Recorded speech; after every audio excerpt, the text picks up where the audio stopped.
उत्तराखंड विधानसभा में संशोधित सख्त भू कानून पारित कर दिया गया है, जिसके बाद से तमाम तरह की प्रतिक्रियाएं सामने आ रही हैं। मामले में मूल निवास भू कानून समन्वय संघर्ष समिति ने भी अपना पक्ष रखा है।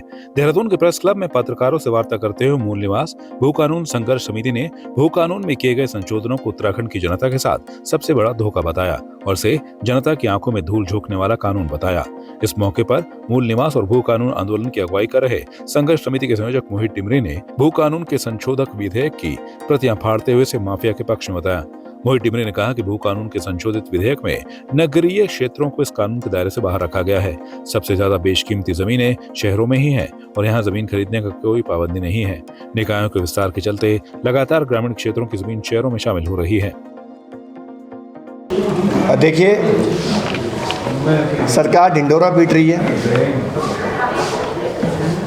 मुख्यमंत्री पुष्कर सिंह धामी जी इस बात का महिमा मंडन कर रहे हैं कि उन्होंने इस राज्य को मजबूत भू कानून दे दिया है। आज हम सरकार से सवाल पूछने आए हैं, एक राज्य में दो भू कानून कैसे हो सकते हैं? हमारे शहरी क्षेत्र, निकाय क्षेत्रों में भूमि कानून प्रभावी नहीं है। सिर्फ ग्रामीण क्षेत्रों में ही 250 वर्ग मीटर कोई भी बाहर का व्यक्ति ज़मीन खरीद सकता है। और आज आप देखिए, लगातार शहरी क्षेत्रों का विस्तार हो रहा है, गांव की गांव शहरी क्षेत्रों में शामिल हो रहे हैं और इसके चलते हमारी कृषि भूमि खत्म हो रही है। उदाहरण के लिए आप समझिए, देहरादून नगर निगम का कुछ समय पहले विस्तार होता है और 85 गांव इस नगर निगम में शामिल होते हैं और इस तरह पूरे प्रदेश भर में 385 गांवों को निकाय क्षेत्रों में शामिल किया जाता है और आने वाले समय में और भी गांवों को निकायों में शामिल किया जाना है। तो ऐसे में सवाल अपने आप में खड़े हो रहे हैं, जब गांव निकायों में शामिल हो रहे हैं तो कानून भी प्रभावी नहीं है और निकाय क्षेत्रों में, शहरी क्षेत्रों में जहाँ जहाँ नगर पालिका है, नगर पंचायत है, नगर निगम है, उस पूरे इलाके में कोई भी बाहर का व्यक्ति जितनी चाहे ज़मीनें खरीद सकता है।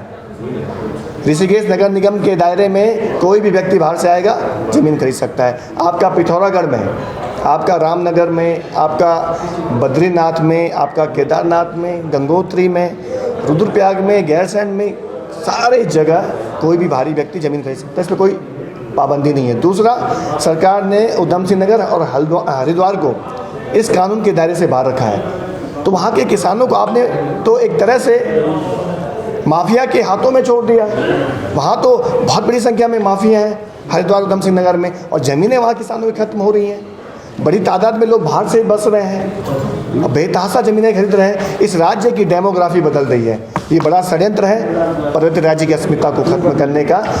इस कानून के दायरे से हरिद्वार उधम सिंह नगर को बाहर करना पर्वतीय राज्य के रिसोर्सेज को, यहाँ की अस्मिता को, पहचान को खत्म करने का एक बड़ा षड्यंत्र है। हम इसका विरोध कर रहे हैं कि एक राज्य में एक भू कानून होना चाहिए। ऐसा कानून होना चाहिए जिससे यहाँ के किसानों की ज़मीनें बचे, यहाँ के रिसोर्सेज बचे और यहाँ के लोगों का जीवन सुरक्षित रहे। इस बात में एक पॉइंट ऐड करना चाहूँगा।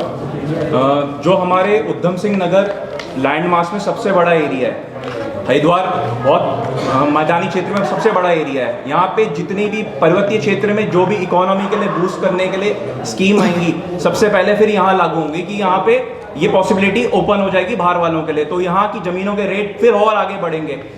जब तक ये पूरा नहीं भर जाता तब तक पहाड़ का विकास नहीं हो पाएगा।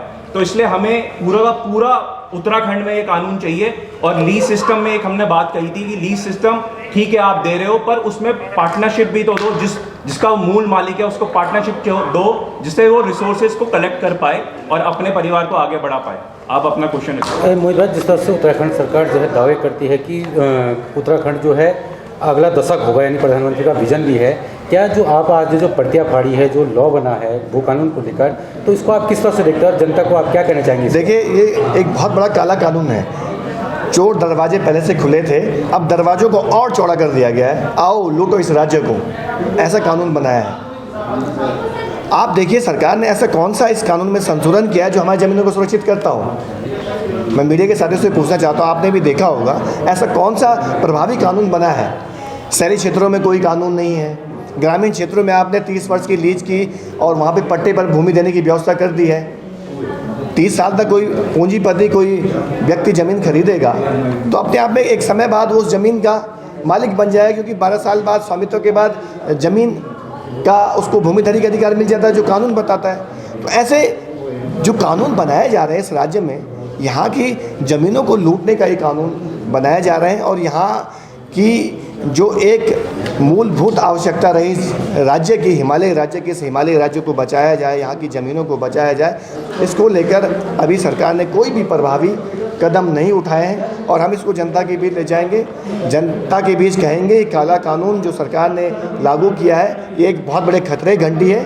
यहाँ अपराध होगा क्योंकि बाहर से आने वाले माफिया आएंगे, और एक तरह से जो यहाँ की डेमोग्राफी है बदल रही है बहुत तेज़ी से। आने वाले समय में ये अपनी, हमारे जो पर्वतीय लोग हैं, जो यहाँ उत्तराखंड के मैदानी मूल के लोग हैं, उनकी अस्तित्व पर बड़ा संकट मुझे नजर आ रहा है।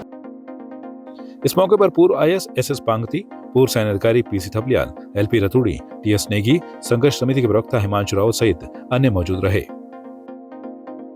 आपकी इस पर क्या राय है, हमें कमेंट कर जरूर बताएं।